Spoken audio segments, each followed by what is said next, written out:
మీ మోకాల నొప్పులకు ఎటువంటి సర్జరీ లేకుండా ఎపియాన్ పెయిన్ క్లినిక్ అందిస్తున్న అత్యాధునిక చికిత్స. నమస్తే, welcome to Suman TV. So చాలా మంది నిద్రలో కండరాలు పట్టేస్తూ ఉంటాయి. ఆ బాధ తట్టుకోలేనిదిగా ఉంటుంది. అసలు ఈ సమస్య ఎందుకు రాకుండా ఎటువంటి జాగ్రత్తలు తీసుకోవాలి? ఈ సమస్య బాగా ఉన్నట్లయితే ఎటువంటి ట్రీట్మెంట్స్ అందుబాటులో ఉన్నాయి? సో మన ఆహార నియమాలు ఎలా ఉండాలి? మన లైఫ్ స్టైల్లో ఎటువంటి చేంజెస్ చేసుకోవాలి? సో ఇలాంటి వివరాలు అడిగి తెలుసుకుందాం. ఈరోజు మనతో పాటు ఉన్నారు ప్రముఖ న్యూరో సర్జన్ డాక్టర్ రంగనాథం గారు ఫ్రమ్ సన్షైన్. నమస్కారం డాక్టర్. నమస్కారమ్మా. డాక్టర్ గారు, చాలా మంది కూడా నిద్రలో కండరాలు పట్టేస్తూ ఉంటాయి, స్లీప్ డిస్టర్బ్ ఉంటుంది. సో అంతేకాకుండా ఈ సమస్య మరీ ఎక్కువగా ఉంటే లైఫ్ స్టైల్ అంతా చేంజ్ అయిపోతుంటుంది కూడా. సో అలాంటి వాళ్ళకి ఏం చెప్తారు డాక్టర్? అసలు ఈ కండరాల సమస్య అనేది ఎందుకు? ఈ కండరాల సమస్యని ఆంగ్లంలో మజిల్ క్రాంప్స్ అని, మజిల్ స్పాజమ్స్ అని అంటారు. నిజానికి ఏమిటి, ఇది పెద్ద ప్రమాదకరం అని కాదు, ఇబ్బందికరం. ప్రమాదానికి ఇబ్బందికరం మధ్యలో తేడా ఏమిటి? ప్రమాదకరం అంటే హాస్పిటల్ అడ్మిషన్ అవ్వడం, పెద్ద పెద్ద పరీక్షలు చేయాల్సిన అవసరం ఇది లేదు. ఇబ్బందికరం ఏమిటంటే ఆ టైంలో నొప్పి వచ్చిన వాళ్ళకే తెలుస్తుంది ఎంత ఇబ్బందో. ఒక మాట చెప్పుకోవాలంటే, ప్రతి వ్యక్తి అక్కడ ఎవరు ఏ వయసు వారు, తెలివైన వాళ్ళు, చదువుకున్న వాళ్ళు కాకుండా ఏ వయసు వాళ్ళకన్నా కానీ ఏదో ఒక సమయంలో జీవితంలో క్రాంప్ అంటూ రాకుండా ఉన్న లేని వారు లేరట. అంటే అందరికీ వస్తుంది, ఏదో ఒక టైంలో వస్తుంది, అంత కామన్ ఇది. కాబట్టి దీని గురించి రెండు మాటలు చెప్పుకున్నట్టయితే, ఈ కండరం ఏమవుతుందంటే ముఖ్యంగా కాళ్ళలో వస్తుంది. అది కూడా కాళ్ళలో ఈ వెనక భాగం, కాఫ్ అని అంటాం, ఈ భాగాన్ని పిక్కల భాగంలో వస్తుంది. అది ఏమవుతుంది, సడన్గా ఒక కండరం బాగా కంట్రాక్ట్ అయ్యి దానివల్ల ఒక బొడిపులాగా తయారవుతుంది.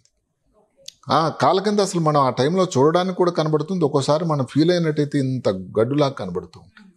ఎందుకంటే ఆ టైంలో అంత సంకోచం, సంకోచం అంటాం కదా, సంకోచం అంటాం ఇంకా తెలుగులో చెప్పాలంటే కంట్రాక్షన్కి. ఆ కండరం అట్లా అయిపోయిందనమాట. అంటే విపరీతమైన చెప్పలేనంత నొప్పి. ఆ నొప్పి ఉన్నప్పుడు నెమ్మది తగ్గేదానికి సమయం పడుతుంది. వాస్తవానికి దానికి చిన్న చిట్కాలు మనం చెప్పుకుందాం.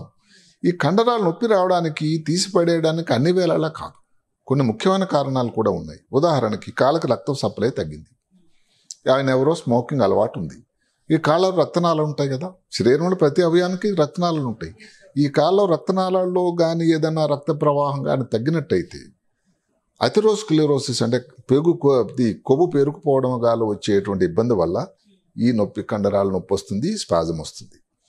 మా న్యూరోసర్జరీ విభాగంలో ఇంకొకటి ఏంటంటే నడుములో నరాల మీద ఒత్తిడి, దానిని లంబార్ కెనాల్ స్టెనోసిస్ అంటారు. అంటే ఏమిటి, నరాలు వెళ్ళేటువంటి చోటు ఇలా ఉంటుంది. ఇది వెన్నుపూస అనుకోండి. ఈ చోటు కానీ ఏదైనా కారణాల వల్ల తక్కువ అయిపోతే నరాల మీద నొక్కేస్తుంది. ఈ ఇబ్బంది ఉన్న వాళ్ళు ఏమిటంటే, ఒక పాతకాలంలో 4-3 కిలోమీటర్లు ఈజీగా నడిచినట్టు వ్యక్తి ఒక కిలోమీటర్కి ఈ మధ్య కాళ్ళ నొప్పి రావడం, కాలు ఆగిపోవడం, ఈ కాళ్ళ స్పాజం రావడం, కండరాల నొప్పి జరుగుతూ ఉంటుంది. అలాంటి వాళ్ళని కూడా మనం క్షుణ్ణంగా అబ్జర్వ్ చేయాల్సి ఉంటుంది. ఇంకా అన్నిటికంటే ముఖ్యంగా ఏంటంటే, శరీరంలో కొన్ని లవణాలు ఉంటాయి. పొటాషియం అని, కాల్షియం అని, మెగ్నీషియం అని, కొంతవరకు సోడియం అని. ఇవన్నీ చాలా ముఖ్యమైన లవణాలు. మనం తీసుకునే భోజనంలో ఇవన్నీ లభ్యమే ఉండాలి.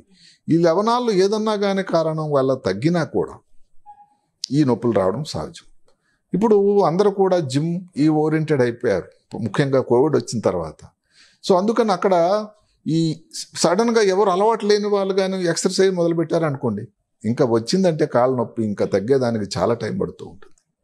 అదే కాకుండా ఈ ఎండాకాలం వచ్చింది, సమ్మర్ వస్తుంది.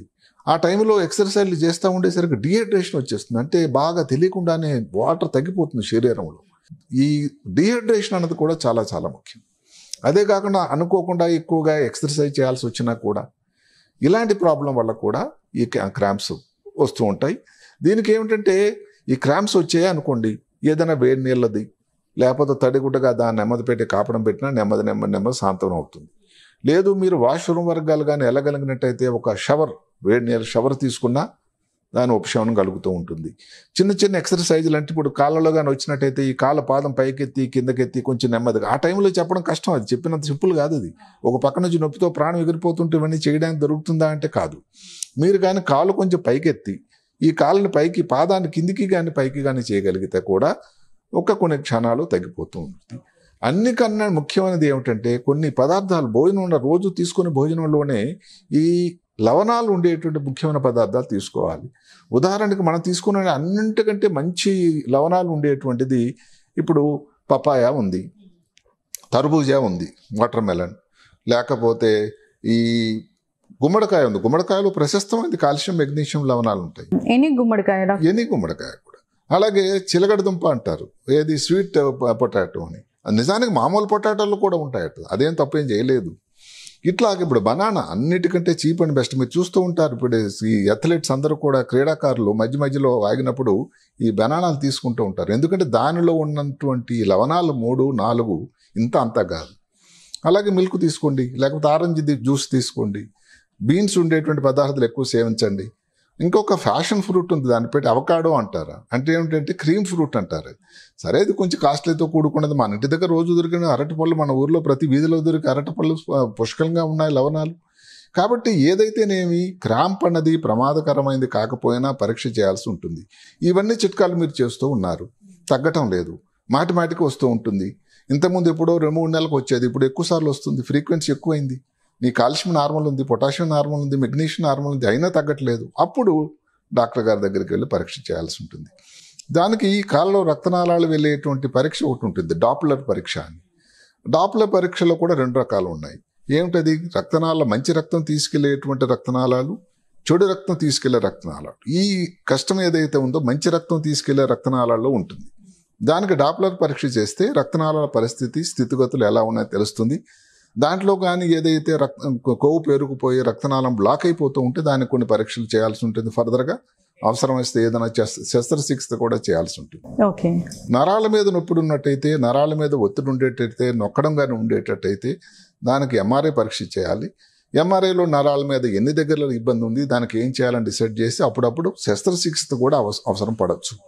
సో క్రాంప్ అన్నది సింపుల్గా ఉన్న విషయమైనా, అందరిలో వచ్చేది అయినా కూడా మాటికి రిపీటెడ్గా వచ్చి డ్యూరేషన్ ఎక్కువ ఉన్నా, వచ్చి అదే కాకుండా అదే టైంలో కాలు వీక్ అయిపోయింది అనుకోండి, అంటే ఏమిటి నడవలేని పరిస్థితి అయింది అనుకోండి, అది ఇంకా ప్రమాదకరమైంది. కాబట్టి ప్రతిసారి కూడా క్రాంప్ను ఈజీగా తీసి పడేయకుండా క్రాంప్ అనే దాని మీద దృష్టి పెట్టి, ఏ టైంలో ఉన్న మామూలు కంటే హైడ్రేషన్ అనేది వాటర్ తాగడం కానీ, మధ్య కానీ, ఏదైనా చల్లటి వస్తువులు తేనీయం తీసుకొని పానీయాలు, తర్వాత ఈ ఫ్రూట్స్ మనం ఏదైతే చెప్పుకున్నామో ఇలాంటి తీసుకొని మీరు తీసుకునేటువంటి భోజనంలో దాని తాలూకా పెంపొందించడం, దానివల్ల మీరు ఆరోగ్యంగా ఉంటారు. క్రాంప్ రాకుండా ఉండడానికి ఆరోగ్యంగా సంతోషంగా ఉంటుంది.